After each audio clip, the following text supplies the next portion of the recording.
Hi there, this will be the short video about how to use Microsoft Word to simplify your timetables or charts, and by specifically showing you how to use the table menu to both split and merge cells, more importantly.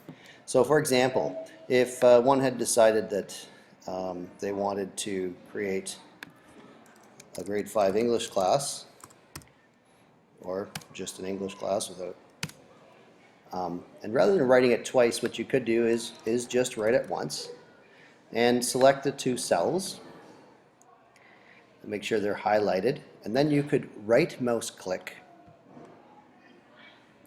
and select merge cells, and ta-da, you have that.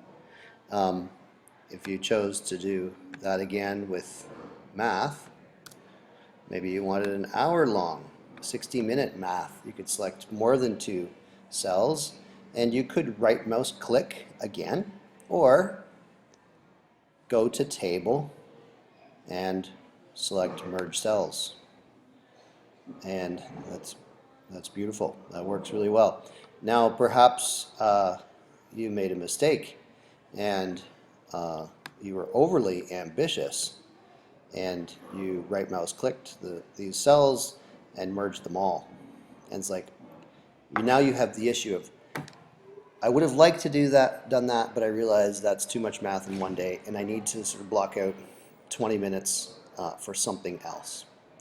So in this case, what you're going to do is you basically want to resplit them.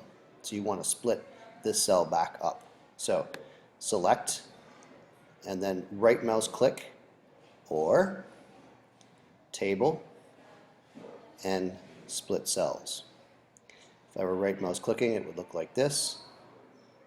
Split cells, and we're going to change this. We only want one column because we don't want a vertical split. We want horizontal split or splits. And Microsoft is intuitive enough that as soon as I move the arrow to increase the number of rows, it went to the default of 5 rows, which it started with.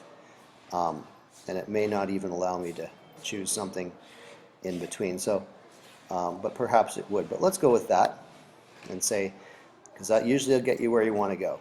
So you say, okay, that was too ambitious.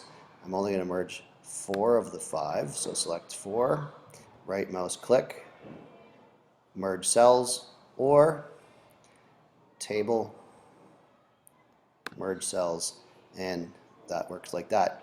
So the last thing I want to show you is perhaps you'd like to do like me, which is to highlight or give some shading. You could right mouse click and go to borders and shading and choose a color of your choosing. And you might want to do that because that's when the students go. Green means go, so maybe they're going to another teacher. And we can see how that prints off in black and white. Anyway, that's it, and if you have any further questions, you know how to contact me. More written procedures are provided in the email that this is attached with or linked with. Thank you. Bye. Sorry, not quite goodbye. So I've given a view here of how I have used this to create my timetable. And you could add in extra things like the teacher's name in the room if you want, but that might actually complicate it a little bit. But when you start sort of playing around with the tables, if you can see day 2 and day 4 here, for example, I think initially I had day 2 with a line across here. So I had 60 minutes of math and 60 minutes of English, actually. And it just seemed there was a way I could reorganize the math and English, but it seemed kind of nice to have that sort of symmetry here. So there are times when you can play around with day 2 and day 4 in this case, and it gives you lots of options. A nice block here too. That it's nice not to have all 4 of these cells and just to have the one, since that's the basic subject area that you're dealing with.